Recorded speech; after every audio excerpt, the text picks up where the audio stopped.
and I'm excited to welcome you to our Courageous Conversations meeting today. Our topic today is patriotism and polarity. So we are down a few of our wonderful members today. Sally Snyder, whom I'm sure many of you at Rogue Community College know, is on vacation, as well as Reverend Ryan Scott. But you have three of our core members, myself, Reverend Ernestein Flemister with St. Luke's Episcopal Church, and Reverend Tom Berry with Bethany Presbyterian Church.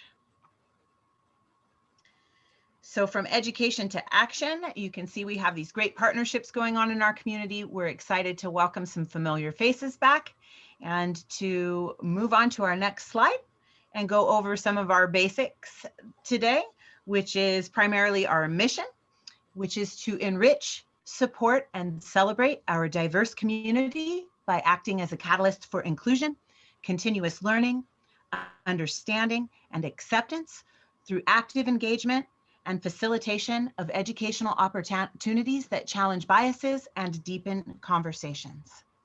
I see a question asking for the names again. My name is Jenny Jackson. I'm a community member and former Rogue Community College employee. Reverend Ernestein Flemister, you can see her name there. She's with St. Luke's Episcopal Church, and we have Reverend Tom Berry with Bethany Presbyterian. We also have our wonderful host today, which is Marco with Rogue Community College, is doing our technical support behind the scenes, and you are welcome, Caitlin. Up to our next slide, Zoom etiquette. These are some of the basics. I think many of you have been here before and are familiar with these Zoom etiquette rules that we've become very accustomed with in the last year. Please mute your microphone unless speaking. It should be automatically muted for you. Please keep a stationary position or turn your camera off if you're moving around, which is fine. Please, no eating on camera. We're happy. We recognize this is lunch hour. If you would like to eat, just please go ahead and turn your camera off. To join the conversation, utilize the chat or raise your hand. There's a hand raising option that you're welcome to use, and we as a group try to keep our eyes open for anybody who wants to raise their hands, and we really do want to hear from you. This is about conversating. So conversation ground rules. Create a safe space to learn, share, and grow. Open-mindedness. Listen to all points of view and be curious. Acceptance. Please suspend judgment as best you can. Respect. Seek to understand rather than to persuade or convert. Discovery. Question old assumptions and look for new insights. Brevity. Go for honesty and depth, but don't go on and on. Sincerity. Speak only for yourself and about what has personal meaning for you. This is adapted from the Conversation Cafe. Before we introduce our video, many of you that were at the Rogue Community College in-service may have seen this video, and I thought it was very touching, and we as a group discussed it and thought it would be a great topic for July. It's a video by John Cena, and we're going to go ahead and play that video for you now and just ask you to kind of think about its relationship to patriotism, and that's what our conversation is going to be about as we move forward today.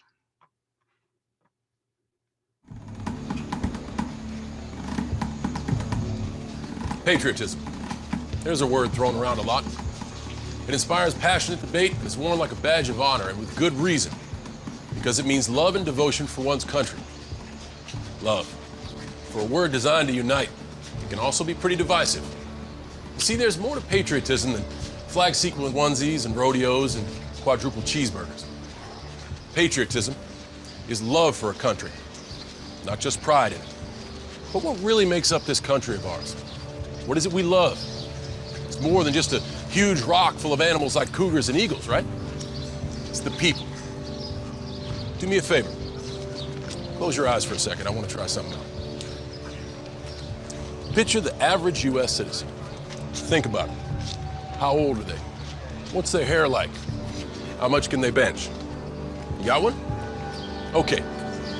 So chances are, the person you're picturing right now looks a little different to the real average American. There are 319 million U.S. citizens. 51% are female. So first off, the average American is a woman. Cool, huh? Is that what you pictured?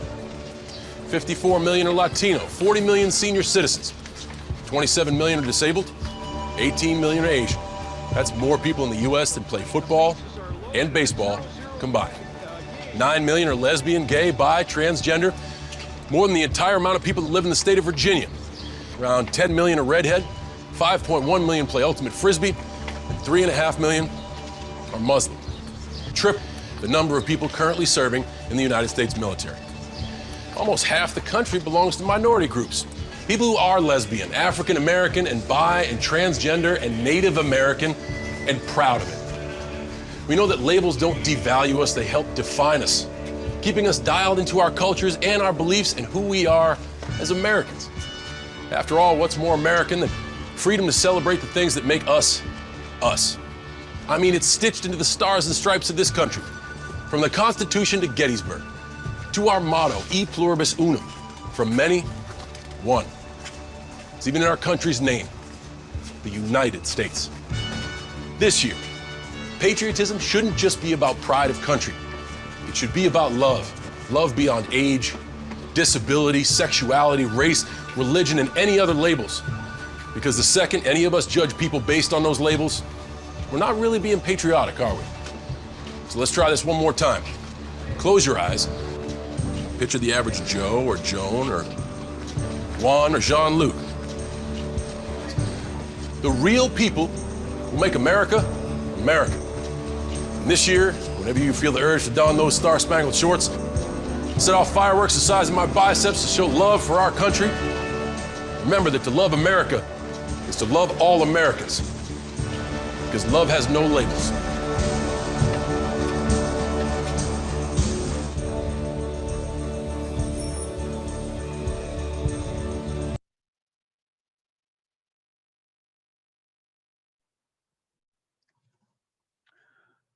All right.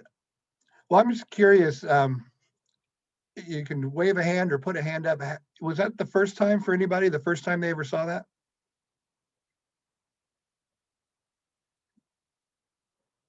Okay. So a few of you, that was the first time. Okay.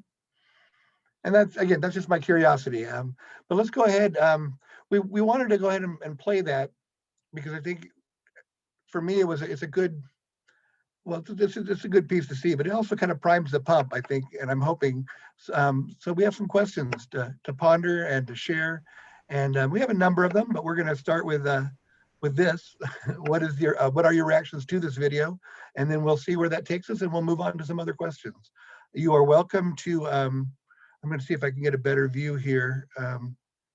You are welcome to, if you want to either put something in the chat, and I will hopefully, maybe Jenny can keep track of that better, and I'll keep track of hands going up. We will try to get, excuse me, as we see you, we will try to call your name and go ahead and unmute and share any comments you have. So does anyone want to share a reaction to that video?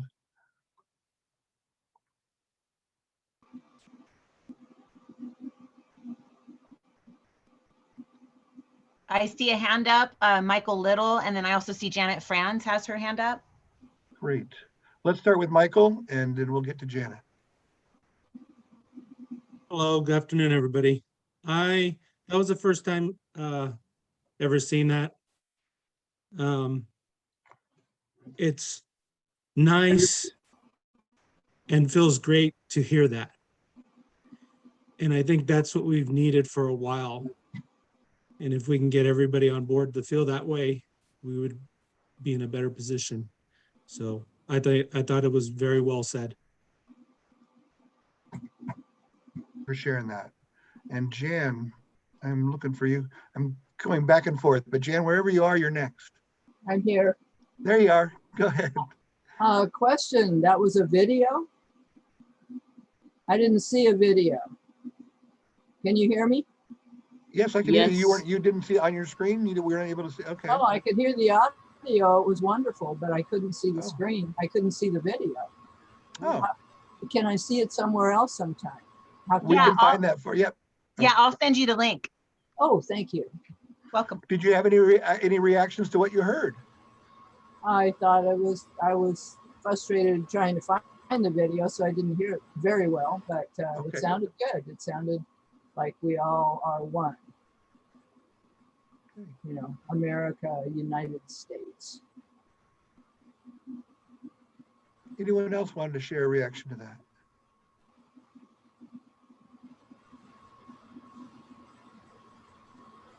And feel Teresa? free to post in the chat also. Oh, Okay, there's and the Teresa- video link is in the chat. Hi, I just wanted to say I really liked the statistics. I liked all the numbers of the people. In fact, I want to go back and find that video and kind of write some of those things down because I love those numbers. And then of course I loved all the images, and toward the end of the video, I just felt really proud of America. That's kind of the ideal of America, out of many one. And I found it very moving. Good.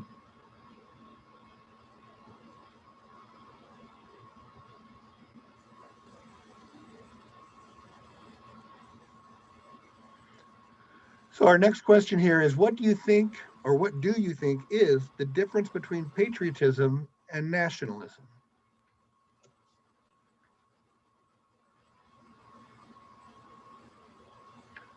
Tom, Jenny, I just saw wanna- your hand go. yeah, I just want to pipe in. There was a really nice thought posted in the chat that I wanted to share with everyone in case they didn't see it.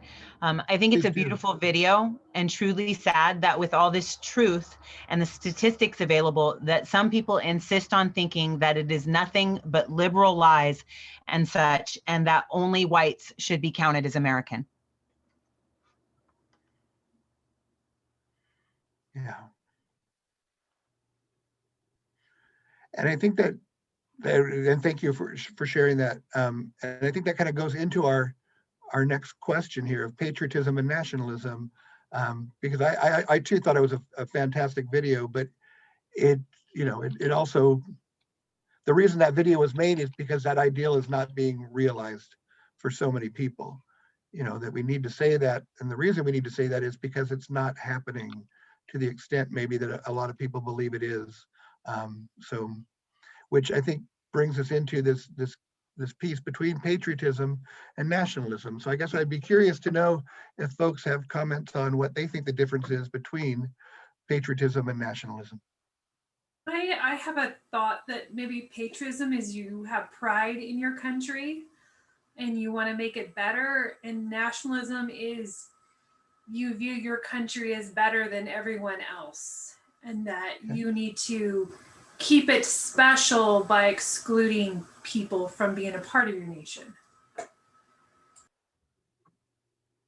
I think there's a lot of truth to that. Yes. I'm sorry, I'm bouncing back. I have such tiny little icons here as I bounce back. Who was it that just shared? Nicole Kiefer. Okay, thank you, Nicole. And then did I see a hand up from Caitlin, or did I miss, You did see a hand up from me, but she said pretty much what I was thinking. I was thinking something along the lines of patriotism is more of the pride in the country, and nationalism is more of the as a whole.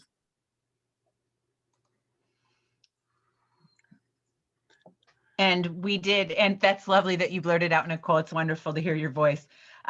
There was a question also about, do we have the definitions? And I did pull them up, but I really wanted to hear the conversation that surrounded what people's thoughts on that were before we share those technical definitions that we look up.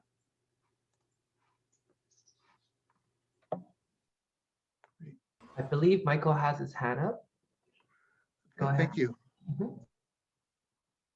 I have actually seen patriotism reflected differently, especially in relation to veterans and some other groups who contain veterans, and like veterans like myself actually very much distance ourselves from like 3%ers and so forth, is groups that, it's reflected in the group that tried to storm the Capitol. They considered themselves patriots by trying to throw a duly elected official and bring violence in the name of patriotism. I don't hear nationalism coined near as much, but I do agree with the general definition that has been reflected. But I have seen patriotism used as a hammer, basically, by certain groups. Yeah. Thank you for sharing that. There's a in the chat. I think of patriotism, of devotion to and belief in the ideals of the US and a willingness to work to realize those ideals. I think of nationalism as the my country right or wrong, or the US is the best, and a refusal to look at how we can do better. It's well said.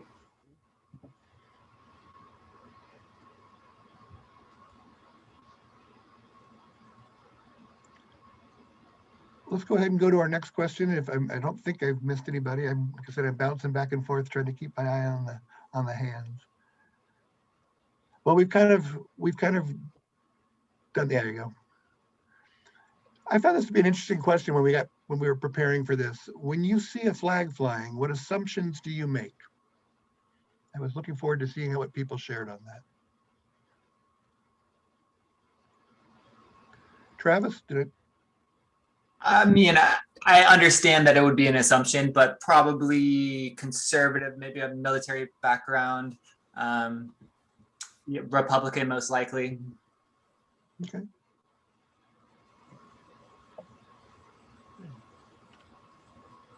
Anyone else want to share here? Oh, I think Michael Little has a hand up there. I see a flag, especially the one here in Medford by the car dealership. It's a huge, beautiful flag. It's always breathtaking when I see it when the wind's blowing by it, but I always think about just the history and where we've come from to where we're at now. And that all sums up into one flag. Very nice. There's a comment in the chat. It depends if you see it on a pole or on a truck. Very interesting. Yep. Yep.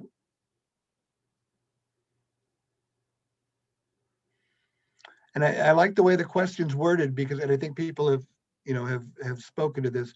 That word assumptions, is a loaded word. When we see that, depending on what our history has been, our experiences have been, it's very easy to make those kind of assumptions. And I'm very guilty, especially to that last chat comment there. If I see that flag flying, that giant flag flying above the here in Grants Pass at the Toyota dealership, that can bring a tear to my eye.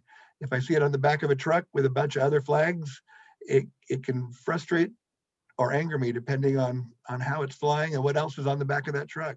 So it's easy to make assumptions on who believes what, and that's dangerous in and of itself too, to make those assumptions about folks.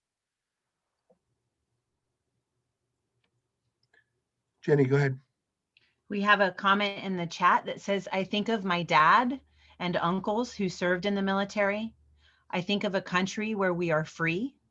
We are troubled, but we have the freedom to establish laws and rules to improve ourselves so that all Americans, born here or not, have a right to feel the same when seeing the flag. It represents our country.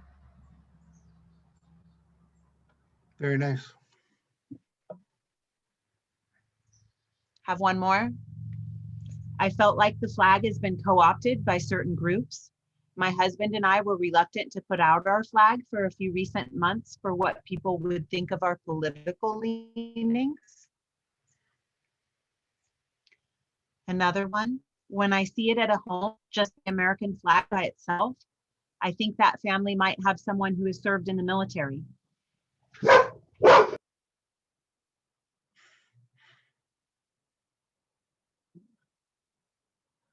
Jenny, you got muted there.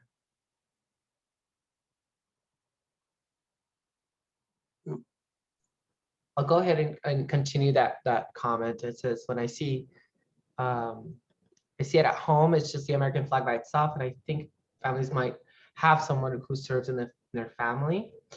And there's another comment says that the flag, that they don't think the flag adequately reflects the country. It's the people that can do that. Very nice. And thank you, Marco, for picking that up. Thank you.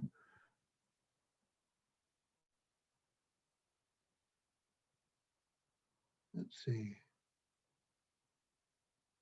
I want to check the screen one more time, make sure I'm not missing anybody. If not, we can go to the next. There's another comment, yeah. Yep. Oh, okay. Sometimes there's other flags that are flown with it that can trigger other assumptions. Very much so. Yeah. Jenny. I just want to chime in on a personal note. We've talked a lot about this as we were preparing for this, and one of the things that I think of in this situation is I have friends and loved ones that fly these flags, and they have these ideas of ideals that I don't agree with. And I guess I would like to kind of expand that question.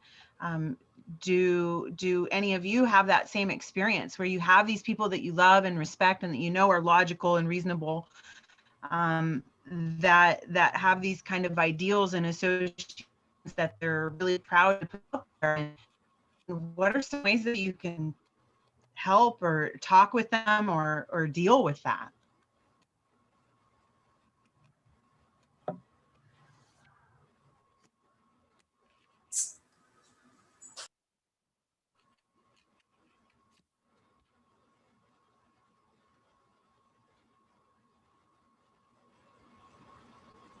Michael Little has his hand raised. Okay. Yeah, one way, well, I had a close friend before all this started with the previous president. We were best friends for 12 years. And when all of this happened, his opinion was totally different than mine, opposite.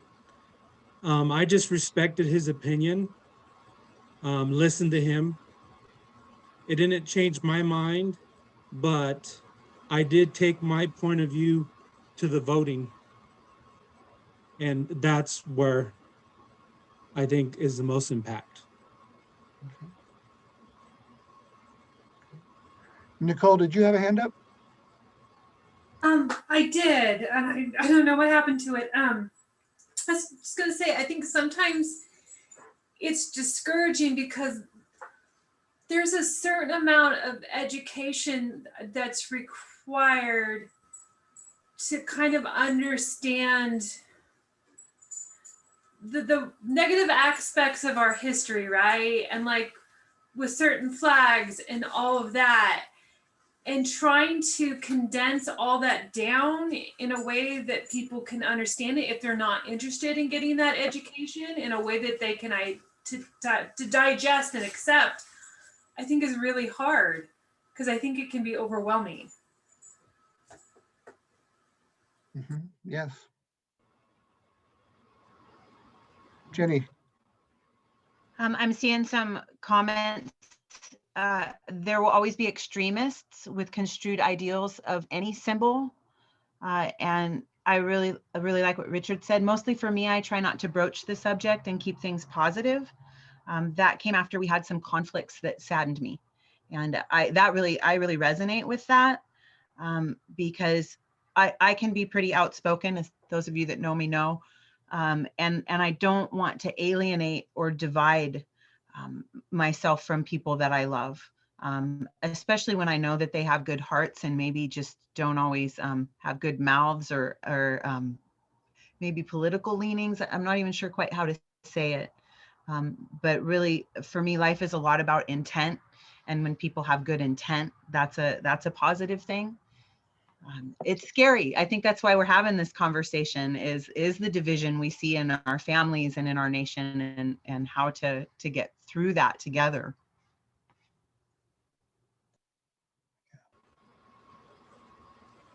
There's a couple of more comments that I think are important.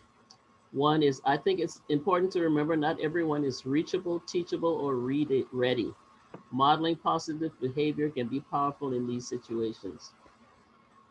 And the second opinion, all of these flags that are modified to show support of police, etc., I think are inappropriate to alter the flag in such a way. And if you read the laws regarding the flag, they are considered defacement and as seen as gang markings historically. I think we could easily show our support and affiliations without bringing that toxic patriotism into it. And I'm not sure if we can afford not to be vocal anymore. All three relevant comments. I have to say I agree with Nicole about not being vocal. I think it's important, even if you disagree, to be able to express your opinion and to be able to share your opinion with other people, and as best as possible to do it in a way that is respectful.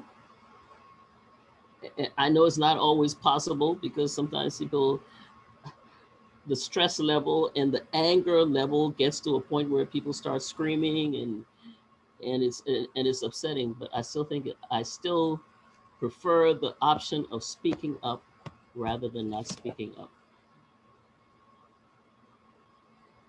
The final comment, modeling doesn't mean not being vocal.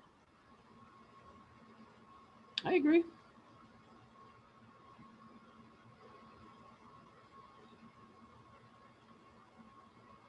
All right. Our next question, how has your interpretation and or feelings about the flag changed in the last decade?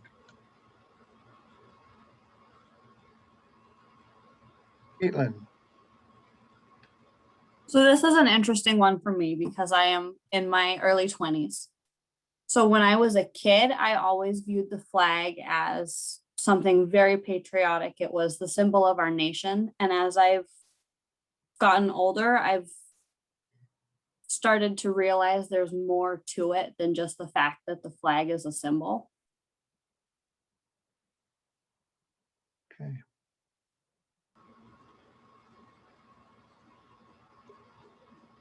I don't want to put you on the spot, but would you be comfortable sharing what some of those realizations were? I mean, just like when the vets would come into the elementary school and they would talk to us about what they had done for our country and why it was important. And that the flag was a symbol of that. And it wasn't just something pretty that we looked at. And then to see a lot of the debates lately and a lot of the social issues that have been discussed and how people are not wanting to be associated with the flag of our country because of the way that so many people act. Gotcha. Thank you. Are there other, I'm going to go back and forth here to see if there are any hands I've missed. I believe I saw Travis and then Michael. Great. Thank you, Marco. Travis. I remember feeling quite united over the flag and patriotic at 9/11. I think I was a senior in high school, and I remember the outpouring of flags from that was like a nice feeling that we're all kind of rallying together. And since then, I feel like it's started to change with the sense that like sometimes it's being used as like a dividing line in a sense, like I'm making a stand here instead of being so inclusive. It's almost a little bit more like pushing away to some degree, not for everybody, but I feel like it has kind of shifted towards that over the years. Thank you. There are some more comments in here. But who else? There was Travis. I'm sorry. There was who was after Travis that had hand up? This is Mike. Yeah, I was the other one with my hand up. Okay, thank you, Mike. Let's go ahead. Yeah, I've always had a certain amount of, devotion to the flag and country. I grew up in a Cold War era in a place that I lived in Tucson, Arizona, which was surrounded by Minuteman silos, and we were taught from a very early age that if there was a war, we would be vaporized. So, I mean, it was really kind of very present, and there was always fighter jets in the sky over our heads. So it was very militaristic. I did end up joining the Army, and so served, but I always had just a great respect for the flag as the symbol of our nation, and have just been saddened to see it be used as a tool for division in more recent years. Okay, I'm going to read the comments now, okay? Yes, please do. It bothers me that athletes turn their back on the flag or take a knee. That to me is not patriotism, love of country, but activism. It's all about respect. The next one, people's views will always be different because we all go through different things in life and learn different lessons. How I see it is that being civil while people discuss their difference is essential. Dr. Wade, thanks for your comment. My grandfather also served in the Navy during Vietnam. That said, his opinions on patriotism differ, which is a good reminder that the concept of patriotism is, like many other concepts, very subjective. And there's more. Just as the swastika, former good luck symbol, in the name of Isis, Egyptian goddess, have been corrupted by a recent event, it scares me that our flag could also be changed to be a divisive symbol. Agree wholeheartedly with the last speaker about division. Absolutely, Kathy and Tori. And that's what I was referring to with modeling. I think patriotism and activism are closely intertwined.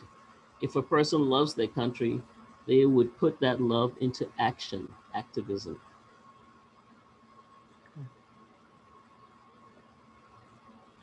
I think the whole discussion about respecting the flag as being a symbol of patriotism, I think for me, a part of patriotism is believing in the Constitution and what it says.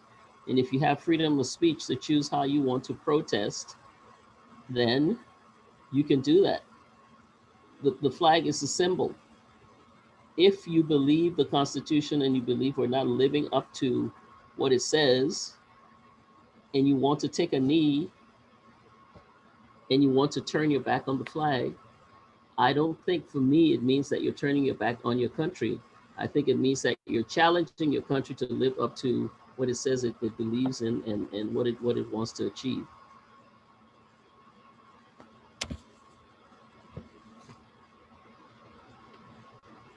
Gary.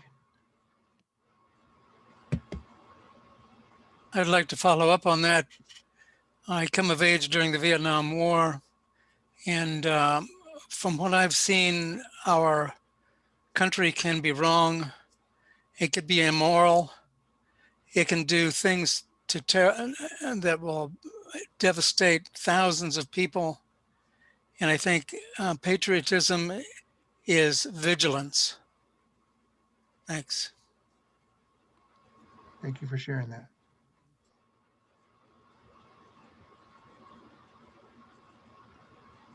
One of the things that oh, go ahead. Sorry, I was just going to say we had a few more quotes that came up or comments. Athletes taking a knee is about how our nation hasn't been living and free to all, not to show disrespect, but to show how we have a long way to go to be the great nation. Oh, loving and free. Sorry, missed the typo. And then there's some agreements. And then another one just popped up. People forget what our flag represents. According to custom and tradition, white signifies purity and innocence. Red, hardiness and valor. And blue signifies vigilance, perseverance, and justice. We must work on the justice part. Turning our back on the flag or taking a knee makes me feel disrespectful to veterans here that served, and especially those who have died serving our country. I agree with the disconnect of patriotism and activism. Michael, I saw the hand go up there. I just wanted to make a clarifying statement. I know there's a lot of division on the taking a knee thing, but I did want to put out this qualifying statement that before Kaepernick started taking the knee and then other athletes started doing it, he actually consulted with a recon ranger combat veteran because he didn't want to just sit. He was actually looking for the best way to try and be respectful while showing that there are still divisions and reasons. So unfortunately, taking the knee did not work out, but it should be said that he didn't just do it on a whim. He did it after a consult with a combat veteran and a lot of talking about how to get the word out on the injustices he was seeing.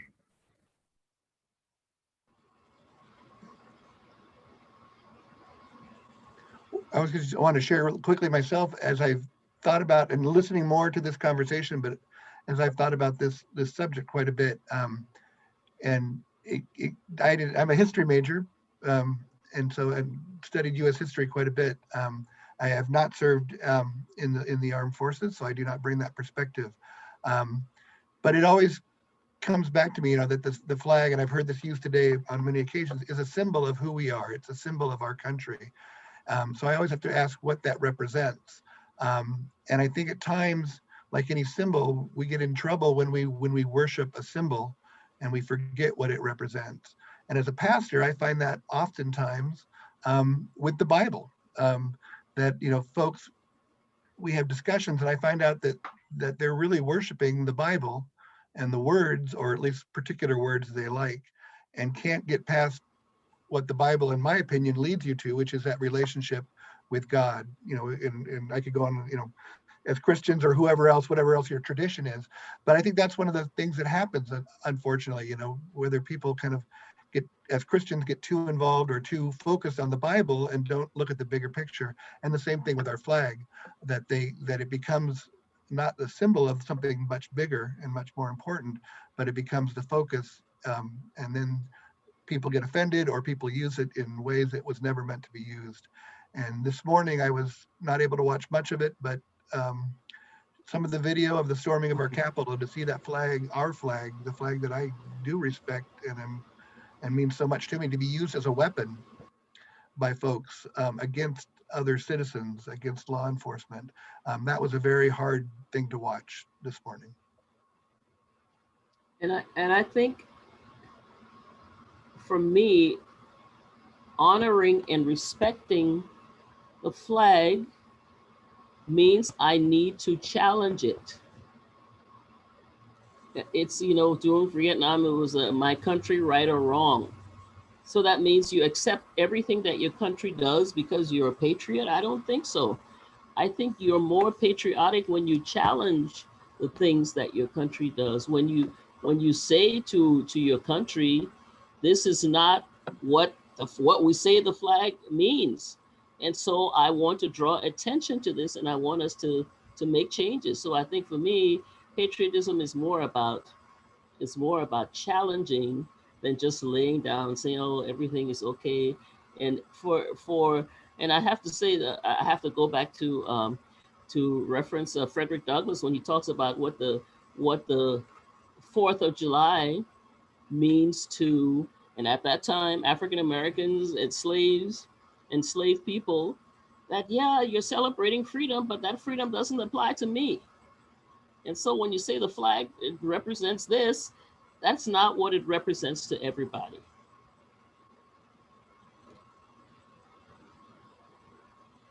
Jenny. We've got quite a few more comments in the chat. Something that just popped up from patriotism, values-based action. The values being those of the Constitution and Declaration of Independence. Perhaps nationalism is more exclusionary belief and behavior. We focus on taking a knee, but people who do not stand for the flag or are talking when the national anthem is played is disrespectful to me. I agree we shouldn't work the flag, but rather honor what it represents, freedom. But half of America, this is another one, but half of America isn't free. And that's why people take a knee to bring awareness to that and how we have to change so that everyone can have freedom and be equal. And finally, the quote that comes to mind about challenging is, I love my country, but fear my government. I like that one. One more just came up. My perception is that we live under two systems of justice. And for those who are not the beneficiaries of that multi-system, need to do what they can peacefully to call that out. For those of us who don't suffer routinely, it's uncomfortable, but the calling out is warranted. I think with the quote, I love my country, but fear my government. I think I would rephrase that for me. I love my country, but challenge my government. I think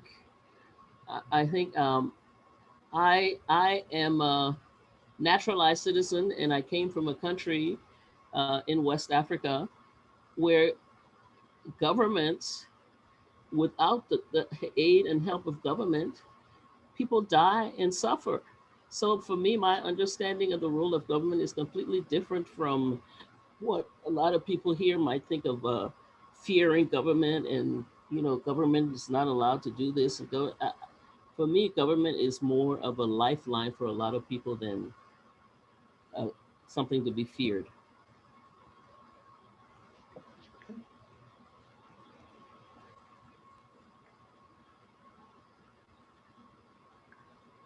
All right, our next question that we have is, how may patriotism unite or divide us? How may? Did I say may? Yeah, may. No, you said how many? Oh no, I'm sorry. I thought I said may, but maybe it was just a glitch in my audio. How may patriotism unite or divide us?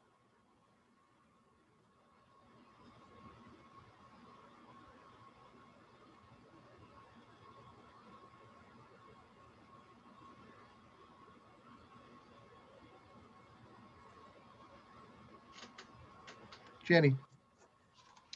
I'll chime in on the unity piece. I really resonated a lot with what Travis said about how much of a symbol the American flag became after 9/11, and how united we felt in the face of such tragedy and loss and sorrow. And that was, we talk about life-changing events. That was definitely a nation-changing event, and it changed the way we all interacted with each other. And it was a hugely defining moment of unity. And I actually this question was originally, how can patriotism unite or divide us? And it was my request to change it, how may it? Because I think there's a difference in those words, and the fact that words have power. And this, I found this to be one of our more challenging, courageous conversations, because it's a topic that we all feel so passionately about. And I think everyone stands on solid ground in their varying opinions. And that's, there's a lot of power in coming together and having these conversations and figuring out how we can unite more than divide.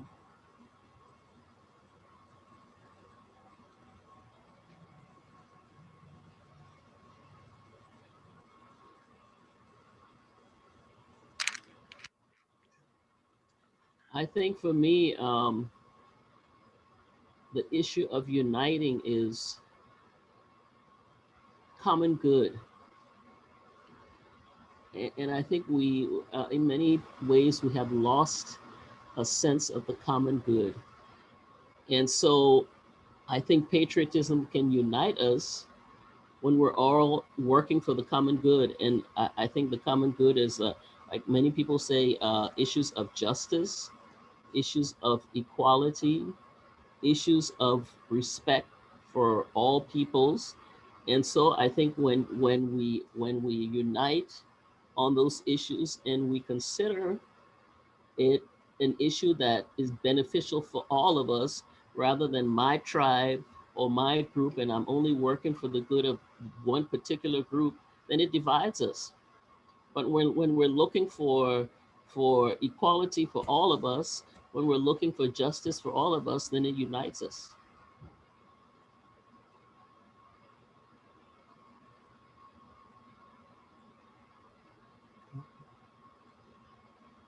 Jenny.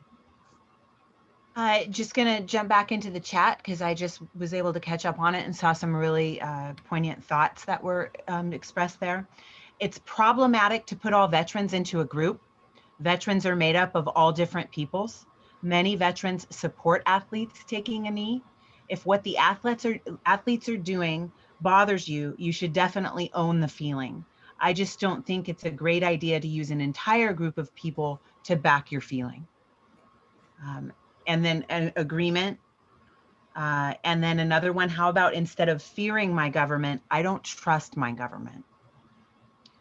We become united patriots when there's a common enemy, like at 9/11. We did not become this united against the common enemy of COVID. I put on a uniform for all people's freedom to protest what they see injustice and disparity in our country. I love what Ernestein said. I think it's important to keep growing, keep challenging ourselves and our government.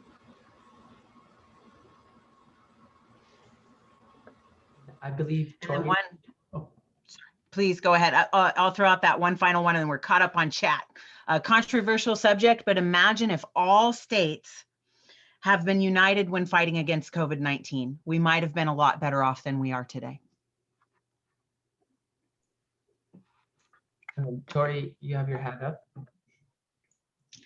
Yeah, I just want to speak out about the 9/11 comments. You know, I think that was a tragedy for our country and something that is just unspeakable and never should have happened. But my experience, I'm Arab in America, you know, but I was raised very culturally white. But that was a really difficult transition in our country for me, and I think many other people that are Arab, and also especially people that are, you know, immigrants to this country that have accents and whatnot. But when we talk about having a common enemy and, you know, people to unite, or like something for our people to unite in, it's a little scary to me because I have never felt so alienated as I have ever since 9/11. When I bring up my race or my ethnicity, you know, I was once, this is just an aside that I'll keep it short, but I was once in a bar and a guy was hitting on me and he thought I was Hispanic and he was military. And when he found out that I was Arab, he started talking about how disgusted in himself that he was for ever even being attracted to me. And I just feel like that's a really common thread in our society that's disturbing. Tori, thank you for sharing that very much. And I'm not, I don't have that background that you have, but I think that was one of the things that did come to mind, because as Travis, as you mentioned that, you know, that at that time, very much so, to see people united, you know, and that brought us together around those flags. But on the flip side of that coin, Tori, as you pointed out so well, you know, it seemed that also gave license to people to just, I don't, to hate. at the best behave badly towards, at worst just be awful towards anyone that they even thought was Arab, Middle Eastern, Mediterranean, and sometimes they were Hispanic, but someone just thought they looked like they were Arab, you know. And so that's the part, you know, that tore us apart. And so again, Tori, thank you for sharing that, because I think it is easy for, and I'll speak only for myself, it is easy for us middle-aged white guys, you know, to get patriotic and not always hear the voices of folks who don't have a voice. So thank you. Yes.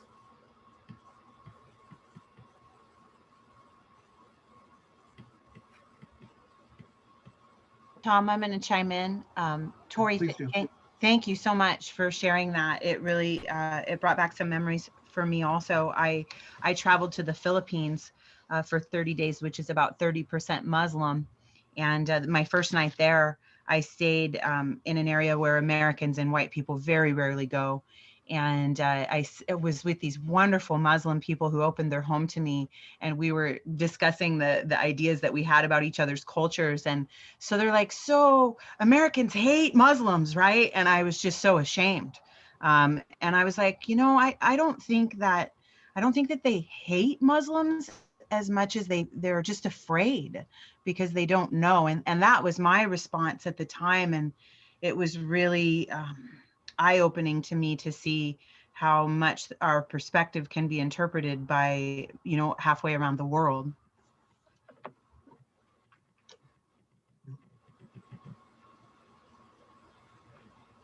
Gary. And our unity was hijacked by the invasion of Iraq. And so there wasn't a call for compassion or inclusion at the highest level. It was more about attacking and dividing, even though there wasn't any evidence that Iraq had anything to do with it. So it's as soon as somebody wraps themselves in the flag, it's suspicious to me. Yeah. Thank you for sharing. Yes.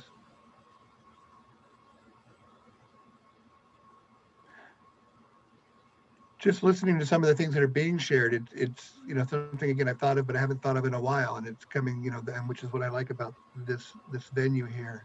But yeah, I mean, how easy is it for us as a nation to tie patriotism in, or a piece, to offer up a piece of patriotism as a need to find a common enemy, and somehow, you know, we've been taught that we need to find that thing that we all dislike the most, so then we can rally around that.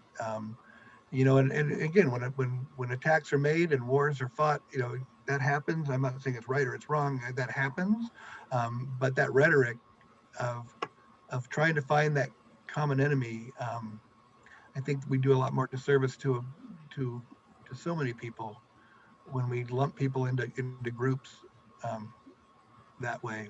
And I think I don't have the answer for how we get out of that other than education and keep doing things like this. But I firmly believe we don't need to have a common enemy to show our patriotism. I think it's important. One of the things for me, I think, is to be able to challenge the government and challenge the politicians with everything. That, if there's something that doesn't smell right, we need to be able to challenge that. And so instead of fearing your government or not trusting your government, challenge the government. I think we take a lot of things for granted. We take a lot of things on say so. If the government says this, okay, then it must be true. But obviously we've seen differently with COVID. But I think for a lot of people, there are certain things that we don't challenge because it buys into our biases and prejudices. Issues of race. I mean, the things they've said about Black people for so many years, a lot of it has been disproven, but people still believe it. And so if you're not willing to challenge, first you need to be able to challenge yourself.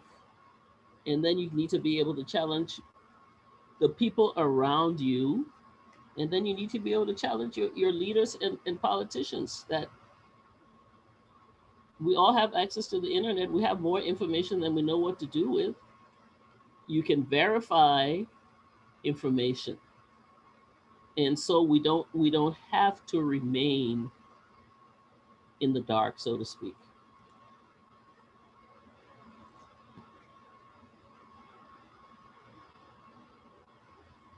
Thank you, Ernestein.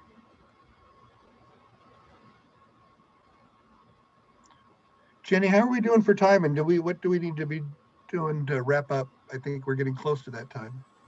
We are real close to the, we're at 12:56. I do believe we had an announcement to make. And there's so many beautiful comments. I would encourage you to take a look into the chat, and I don't want to just read them all because I think that might take away a little bit from them, because there are so many great comments. So I encourage you to look at that. For our group conversations, going taking a break in the month of August.